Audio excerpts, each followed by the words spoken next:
இன்றைக்கி நான் வந்து கஸ்டர்ட் புட்டிங் எப்படி செய்யறதுன்னு சொல்லி தர போகிறேன். வாங்க வீடியோக்குள்ளே போகலாம். இதுக்கு வந்து கஸ்டர்ட் பவுடர் நான் 2லேருந்து 3 டீஸ்பூன் எடுத்துருக்கேன். பால் வந்து என்னென்னா ஒரு ஒரு 50 ml விட கொஞ்சம் கம்மியான பால் தான் எடுத்திருக்கேன். அது 50 ml எடுத்திருக்கேன்.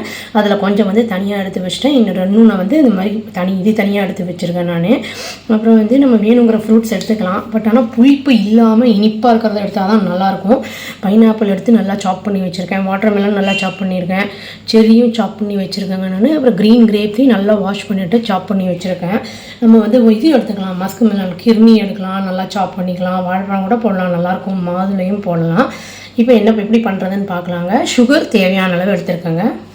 இப்போது இந்த பால் வந்து வெதுன்னு இருக்குது, ரொம்ப வந்து சூடு இல்லை. அதில் வந்து நான் இந்த கஸ்டர்ட் பவுடரை போட்டு நல்லா லம்ஸ் இல்லாமல் மிக்ஸ் பண்ணி எடுக்க போகிறேன். நல்லா இந்த மாதிரி எடுத்துட்டேங்க நான். வேணும்னா இன்னி கொஞ்சம் பவுடர் கூட போட்டுக்கலாம், நம்ம திக்காக வேணும்னா. மீதி இருக்கிற பால் எடுத்து வச்சுருக்கோம் இல்லைங்களா, அதை வந்து ஒரு கடாயில் போட்டு கடாயிலையோ சாதாரண பாத்திரத்துலேயோ போட்டு நல்லா சூடு பண்ணி சர்க்கரையும் அதில் போட்டுடலாம். இது வந்து எப்படின்னா, இது பாலோட போட்டு பண்ணும்போது இனி நல்லா திக்காகிடும். அதனால் வந்து நம்ம கொஞ்சம் வந்து ஓரளவுக்கு வச்சுருந்தா போதும்.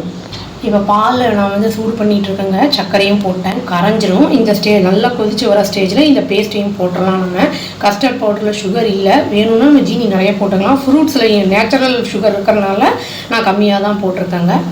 இப்போ அந்த கொஞ்சம் டம்முன்னு கொட்டாமல் கொஞ்சம் கொஞ்சமாக வந்து அந்த இதை போட்டுடலாங்க. நம்ம அந்த கஸ்டர்டு இதை வந்து மொத்தமாக போட்டால் ஒரு மாதிரி லம்ஸ் இதாகிடும். லேசாக அந்த மாதிரி விட்டு உடனே கிண்டி விடணும். கொஞ்சம் நல்லா கெட்டியாக சுருண்டு வருங்க. கொஞ்சம் அந்தளவுக்கு செமி சாலிடாக வரும். அது வரைக்கும் நம்ம கிண்டி விட்டுக்கிட்டு இருக்கணும். பாயில் ஆச்சுன்னா இந்த மாதிரி கலர் சேஞ்ச் ஆகுங்க. ரொம்ப கெட்டியாக போட்டோம்னா ரொம்ப கெட்டியாக இருக்கும். ஓரளவுக்கு நம்ம லூசன் பண்ணிக்கலாம், பால் போட்டு திரும்பி தேவைப்பட்டால். அவ்வளோதாங்க. இப்போ ஆஃப் பண்ணிடலாம். இப்போ வந்து ஒரு பவுலில் வந்து ஃப்ரூட்ஸ் எல்லாம் போட்டு இதை எப்படி சர்வ் பண்ணுறதுன்னு பார்க்கலாங்க. ஃபஸ்ட்டு பைனாப்பிள் போட்டுக்கலாங்க. அடுத்து வாட்டர்மெலான் போடுறேன். என்கிட்ட இருந்த ஃப்ரூட்ஸு இவ்வளோ தான். வேணும்னா எக்ஸஸாக நம்ம வேறு ஏதாவது பிடிக்கணும்னா கஸ்டர்டு ஆப்பிள் கூட போடலாம். அந்த சீத்தாப்பழம்னு சொல்லுவோம் இல்லைங்களா, அது கூட போடலாம், நல்லாயிருக்கும். பட் புளிப்பாக இருக்கிறத போட்டோன்னா டேஸ்ட் மாறிடும். அதனால புளிப்பு ரொம்ப இல்லாமல் இனிப்பாக வரும் இல்லையா, அந்த மாதிரி இருக்கிறத போட்டோன்னா டேஸ்ட் நல்லாயிருக்கும். இதில் வந்து நான் செர்ரி, அப்புறம் வாட்டர்மெலான், பைனாப்பிள், க்ரீன் கிரேப்ஸு, இதெல்லாம் ஆரஞ்சு கொஞ்சம் புளிப்பாக இருக்கிறத இல்லாமல் இருக்கிற ஸ்வீட்டாக இருக்கிற ஆரஞ்செலாம் போட்டிருக்கேன். இப்போ இந்த பேஸ்ட் அதில் போட்டுடலாங்க. இது வந்து யூஸ்வலாக வந்து நம்மளுக்கு ஜெல்லியோட அப்புறம் வந்து ஐஸ்கிரீமோட இதனோடலாம் சாப்பிடும்போது ரொம்ப நல்லாயிருக்கும் போட்டு சாப்பிடும்போது.